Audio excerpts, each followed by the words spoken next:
My wife rejects having sex with me, so now we're divorcing. I received some truly terrible news, and it hit my wife, Aurora, harder than I expected. Aurora, 30 female, and I, Ben, 30 male, have been together for 6 years now. We met through mutual friends at a Christmas party. We struck up a conversation about our workout routines, and before the night was over, we decided to meet at the gym 2 days later. It turned out that we both had memberships to the same gym, but I usually worked out in the mornings and she went in the afternoons, so we'd never run into each other. We became gym partners after that. I switched to working out with her after work, and what started as a simple platonic arrangement turned into a romantic relationship within 2 weeks. From that point on, our relationship moved fast. We dated for only 8 months before getting engaged and were married about 13 months later. We had so much in common. Aside from prioritizing our fitness, we shared a love for movies, trying out new restaurants, and always being down for a trivia night. Meeting each other's needs became a big focus for us right from the start. I have a high libido, and Aurora was the first girlfriend I'd ever had who could or even wanted to keep up with me. On the flip side, she loves getting massages, calls it being rubbed on, and I was always happy to oblige. But the thing we had most in common was our vision for our family. Aurora and I both wanted exactly 2 kids. Ideally, we hoped for 1 boy and 1 girl, but 2 of the same sex would be just as wonderful. We wanted to have them while we were still young, so we agreed that her last day on birth control would be the day before our wedding. The idea was that we'd enjoy our kids while still in great shape, and we also wanted to be around for any grandkids, even if our children waited a while to have their own. Another, more selfish reason was that we figured our kids would be out of the house by the time we hit 50, which would give us more time to focus on each other during retirement. The plan seemed to be going well. We had to have gotten pregnant within the first couple of weeks after our wedding. The pregnancy went smoothly. Aurora had the usual issues, morning sickness, swollen ankles, and the like, but overall, things went well. Mary, our daughter, was born on December 8th, and we were overjoyed. Over the past 3.5 years, she's brought nothing but joy into our lives. We waited for Aurora to fully recover before trying for baby number 2. About 4 or 5 months after Mary's birth, Aurora got back into the gym, looking better than ever. I'd let myself slip a bit during her pregnancy and the months following Mary's birth, so I was also in need of gym time. We made it work though. Aurora and I always had a healthy sex life throughout our relationship, and it really picked up when we started trying for baby number 2. I think we both assumed it would happen quickly, just like the first time, but as months passed, things began to drag on. We were still having regular sex, but after the 5th month, Aurora decided to talk to her general practitioner. The doctor said it could take some time and suggested giving it a full year. So we did. By the end of the year, I'll admit, the excitement started to fade. The sex, while still enjoyable, began to feel more like a routine than something passionate. After the first year, Aurora's OBGYN did some preliminary tests. Everything came back mostly normal. We kept going for another 6 months, following the doctor's advice to the letter. We were taking the right supplements, eating the right foods, tracking ovulation, and having sex every other day. Basically anything we were told to do. After months of this, it was time to see a reproductive endocrinologist. Between initial consultations, basic appointments, follow-up tests, and more specialized procedures, the whole process took about 7 months. In the end, we found out that we were both part of the problem. I had an extremely low sperm count. Worse, the sperm I did have had low motility, and most of them were not very viable. Aurora's results were just as discouraging. She had blockages in her fallopian tubes, which made it much harder for the sperm and egg to meet. But that wasn't all. They also discovered that Aurora's immune system was anti-sperm. Her body was attacking my sperm cells as if they were harmful invaders. When we got the news about her immune response, I just had to ask. I pointed blank asked the doctor how we managed to conceive so quickly the first time, given all these issues. The doctor didn't sugarcoat it. He said, "Honestly, your first child is a miracle baby. The odds were stacked against you, and the fact that you managed to conceive naturally was a huge surprise. The fact that Aurora had a problem-free pregnancy was even more unlikely." I asked, "So it was just a fluke?" And he replied, "If you want to put it that way, yes. Your child was born against all odds." Despite the odds, we didn't give up.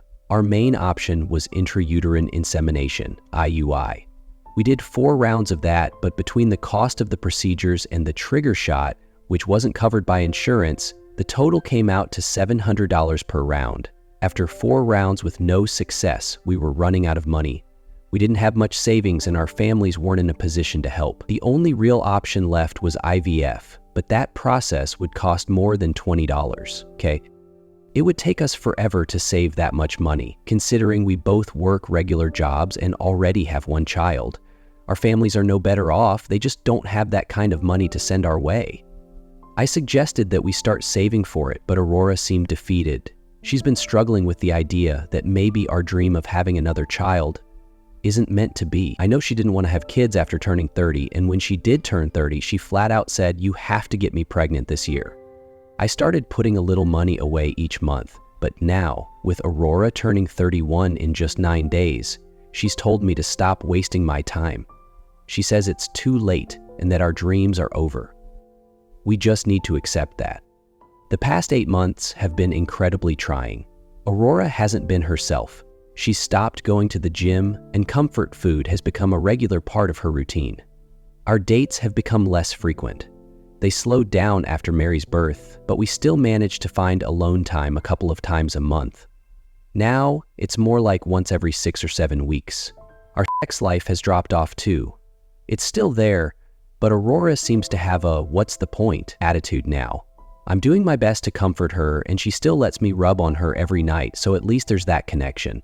She'll still be receptive to sex, cuddling, or falling asleep together, but it's all with less enthusiasm. I suggested counseling, but she doesn't think she needs it. Mary seems to be the only thing that's been able to lift her spirits and bring her back to her old self. I'm just hoping we can work through this disappointment. I know it's hard. It's been hard on me too. We may never have that second child, but I truly believe that with time and effort, we can still be just as happy as a family of 3. Update: I'm at the point where I don't know what to do anymore. I haven't given up hope, but it's definitely getting harder. Our daughter just turned 6, and Christmas is right around the corner. What should be a time of joy, celebrating her birthday and the holidays, is actually becoming a bit depressing. I find myself starting to resent my wife Aurora, and I don't want to feel this way, but it's hard to avoid. Unfortunately, things have not improved at all in the last few years since we learned that conceiving naturally would be nearly impossible. Aurora just isn't the same person she was. I know we always dreamed of having 2 kids and we wanted to have them while we were still young, but that didn't work out. Since then, she's just kind of given up. She's still a good mom. There's no doubt about that. In fact, the only time I ever see the woman I fell in love with is when she's interacting with Mary. I know she was devastated when we found out we couldn't have the family we planned. I get it. I was too. But the problem now is that she won't do anything to help herself. I've encouraged her to go to therapy for a while now, but she flatly refuses every time. I feel like I'm doing everything I can, but sometimes it feels like I'm doing everything. We've always worked, both of us with similar schedules. She goes in an hour later than me, and I get off an hour earlier. But it's the at-home part that feels completely unbalanced. We always shared the load around the house, but after all the failed attempts at having another baby, I started doing more around the house, giving her more time to relax. When we found out about the fertility issues, I just took over everything. I figured it would all balance out in time, but it hasn't. Not even a little. I don't mind doing it, but when she complains about something I haven't gotten done, that's when we really argue. It's hard for me to let it slide. It triggers something in me. I try to talk to her about it or about how she talks to me when something's not done, but she always says she's just having a hard time. She often says she's stressed, and when the house is a mess, it makes the stress worse. If I bring up how she talks to me, she usually apologizes, but nothing changes. Sometimes she doesn't even apologize, just plays the victim and asks why I'm trying to make her feel awful. I just wish I could have my wife back. We haven't been to the gym together in forever. She still works out, but not nearly as often. Now, she mostly does YouTube workout videos from fitness creators. We've only had sex about 14 times in the last year. Most nights, Mary sleeps in bed with her and I sleep in the spare room. She says she won't be little forever, but I find it way too crowded. The only form of intimacy that's left in our relationship is the massages. I still give her a massage almost every night. It's usually a quick 10-15 minutes focused on her calves, shins, ankles, and feet. Once or twice a week, I'll do her shoulders, back, lower back, and butt. Then, maybe once or twice a month, I'll give her the full body massage, including her thighs, chest, arms, and hands. It's our thing now. But here's where my resentment starts to build. I keep doing this for her, even though I get very little in return. I often wonder if she still sees me as her husband, or if I've just become some kind of convenience, her in-house butler. I want to tell her that I won't do it anymore, that I won't pamper her unless she goes to therapy and works through her issues. But the reason I keep doing it is because I know it's the only way to get any form of physical intimacy. Our sex life is basically non-existent, and this is literally the only thing that's led to any physical connection in over a year. I do it hoping that it might lead to something more. I don't know. I'm not sure why I'm writing this. Maybe I'm just venting, or maybe I'm hoping for something to change. I can't just give up though. I know we can get through this. I just don't know how. I've finally had enough of this mess. Divorce papers are being drawn up. I just can't do it anymore. For years, I kept telling myself that it was all worth it, keeping our daughter Mary in a stable home with both parents. I wanted her to grow up in this house with the big yard and all the things we had dreamed about. But it's over. That last straw was it. 5 years of this crap for absolutely nothing. She never changed. She never got the help she needed. And I'm so angry at myself for letting it go on this long. I've been an idiot, wasting so much time. There were so many times over the last couple of years where I was on the verge of throwing in the towel.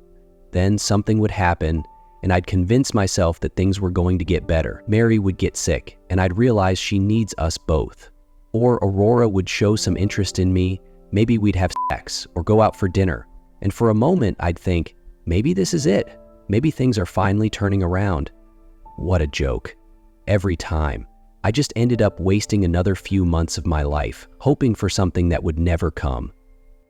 We've been in a dead bedroom for the past 10 months. Honestly, I might as well be asking for a decent wage because I feel like I'm nothing more than a servant with a title now. I do everything around here.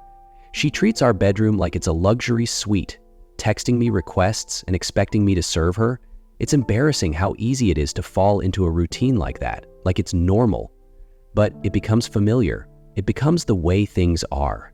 I tried to get us into couples counseling, but she always refused. She'd say, "We're not doing that bad." Yeah, we are. We've been doing that bad for a long time now. About a year ago, she even told me that if I just stopped talking about it and made an appointment, she'd go. So I did. She no-showed the first one, claiming she forgot. The next 2 she canceled at the last minute. When I showed up for the 4th appointment, after going to the first 3 alone, I saw she was calling me. I knew right away she wasn't coming, so I just went ahead and canceled the rest of the sessions. When I told her I canceled the future appointments, she said, "Probably for the best." 2 weeks ago, everything finally came to a head. We had a fight that will go down in history as one of the biggest arguments we've ever had. It wasn't anything I haven't tried to talk through before, but this time I didn't hold back. I let it all out. It started small with a disagreement over laundry of all things. I stayed relatively quiet, just giving short answers and direct questions. Apparently, she didn't like that. Eventually she asked, "Why do you have such a shit attitude?" I don't know why, but something inside me snapped. I just blurted out, "Because I'm the only one who ever fucking does anything around here. I'm the only one putting any effort in." She got defensive and started listing off everything she does. Her list was almost laughable. It consisted of doing Mary's hair before school and cleaning her suite. The suite she doesn't even vacuum, dust, or clean the toilet, tub, or sink. What she called cleaning wasn't even close. Then she fell back on her usual act, playing the victim, saying, "I'm sorry I'm so awful, I guess." I cut her off, and I think it surprised her. I just said, "I'm sorry too, because if you weren't, I wouldn't be so fucking miserable." There we were, standing in silence. I'd always backed down in the past, always made peace, but this time I was done. I just started unloading everything that had been building up inside me.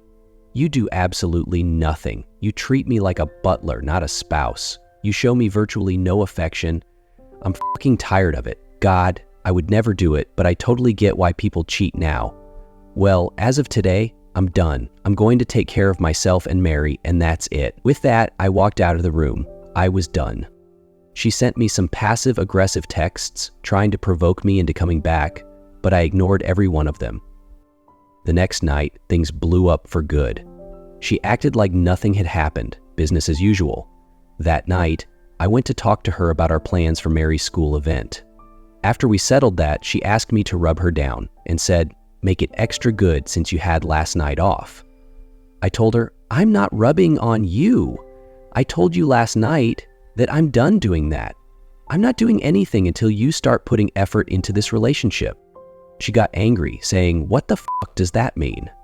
I kept my cool. Go to therapy, show some interest in me beyond just asking for things, initiate some form of intimacy. There's a lot more I could say, but you get the idea. She shook her head dismissively. "Fine. If you're going to be like this, I'll just start getting professional massages." At that point, I couldn't stay calm anymore. "Okay, that's fine. We'll also be opening the marriage then." She snapped back, "I'm not giving you permission to cheat. I'll divorce you on the spot if you so much as text someone." I said, "Then, you're not getting a fucking massage from anyone else either. I will divorce you on the spot if you so much as get a foot scrub during a fucking pedicure." She replied, "These are not the same fucking thing and you know it." I took a deep breath. "I see no difference. You want massages, I want sex. You made the decision that I was going to be celibate, so I'm making the decision that you no longer get massages." She rolled her eyes. "We are not celibate." I raised my voice again. "In the last few years, you could count the times we've had sex on your fingers and still have some left over. Meanwhile, I rub you down almost every fucking day. Well, I'm tired of this. If you get to decide how much sex I have, I get to decide how often you get a massage. It's a deal breaker. Cross it and it's fucking over." There were a few more choice words before Mary came up, wanting to go to bed. I was furious, so I left for the spare room. That weekend, Aurora had an appointment to get her nails done, which was nothing new. She's been doing this since before we were together. Usually she's gone for an hour, maybe an hour and 15 minutes. But when 2 hours passed and she still wasn't home, I started getting angry. When the 3-hour mark came and she finally walked in the door, I asked where she had been. She gave me a quick, dismissive answer. I was out. With a look that could kill, then she walked past me. I checked the bank account. There was a $95 charge at Relax Day Spa, the same strip mall where the nail place is. I lost it. She didn't even have the decency to pay with cash or her own card. Nope, she used our joint account so I'd see it. We had the biggest argument we've ever had. Name calling, swearing, I was done. She kept telling me I was acting like a childish asshole, but I didn't care anymore. I left that night and went to my mom's house. That was last week. I'm looking for an apartment now. Aurora will be served this week. What a fucking waste. Years of my life I'll never get back. As much as I hate her now, I hate myself even more. Why did I stay this long? She quit years ago and I just stayed in it. Never again. I'll never remarry. What a stupid system. Binding yourself to another person, legally, financially, forever. People change, and not always for the better. I can't wait to be done with this. Mary will always come first, but beyond her, no one will ever come before me again. Lesson learned. Last update, divorce was finalized a few years ago. Honestly, it was a smooth process. Neither of us went for the throat. There were a few things we needed to work through, but nothing too major. One thing we both agreed on, though, was that Mary came first. We promised not to let our issues affect her. In the beginning, the separation was tough. Financially, we struggled a bit. We had to sell the house, cut down on a lot of spending, and adjust to the new normal. We both earned about the same, and custody was split 50/50, so no alimony, no child support. We each ended up in a 2-bedroom apartment. Still, as hard as it was, I was honestly happier. I reconnected with old friends, started dating again. It was easier than I thought. I guess being in decent shape for a guy pushing 35 didn't hurt either. I had a few short-term relationships, but nothing really clicked. That was until I met Realm. True to her name, she's a bit of a free spirit, hippie vibes all the way. Her parents are old school hippies too. We've been together for 2 years now, and things are going great. We've both agreed that marriage is just not in the cards for us. As much as I've moved on, there are still moments when I think back to my marriage. It still stings a little. I've gotten good at hiding it, especially for Mary's sake. Over the years, Aurora and I have managed to co-parent fairly well. We're civil at all of Mary's events, which sometimes means sharing a birthday celebration. Most years, she'd have one party with me and another with Aurora.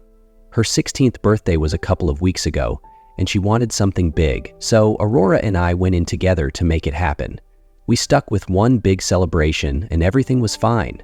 The most awkward part, though, was the usual 10 or 15 minutes where Leo, Aurora's new husband, would come over to make small talk with me. As the evening wound down, Aurora approached me and asked if we could talk privately. I agreed, and we stepped outside. That's when she apologized. I listened. She had quite a lot to say. When she finished, I thanked her and told her not to worry about it any further. But I can't stop thinking about what she said. She told me that about 6 months after our divorce, she started seeing a therapist to deal with the loss of her ideal life. She said that when she met Leo, she promised herself she wouldn't let another relationship fall apart because of her. She acknowledged how much I had done during our marriage and admitted she was ashamed of how badly things had gotten. She apologized, but she also told me about how she now pulls her weight at home, makes her spouse a priority, and understands that setbacks happen. She talked about how life is about making the best of what you're given, and how she now sees and appreciates all I did to try to make things work. She said she's learned to reciprocate that effort in her new marriage. In the moment, I just listened, but it wasn't until the next night that her words really hit me. I felt this surge of anger like I hadn't felt in a long time. I couldn't help but feel bitter. I loved her, I tried so hard, and none of it mattered. Why wasn't I enough for her? Why did it take everything falling apart for her to finally understand? Logically, I know that sometimes it takes something drastic to wake people up, but that doesn't make it hurt any less. I spent so many years just accepting that things wouldn't work out between us, and now, that apology, no matter how sincere, feels like a twist of the knife. I suffered so that Leo could have everything I wanted. Now, I'm back to feeling bitter and depressed. It's like she's the gift that keeps on giving. Merry Christmas to me.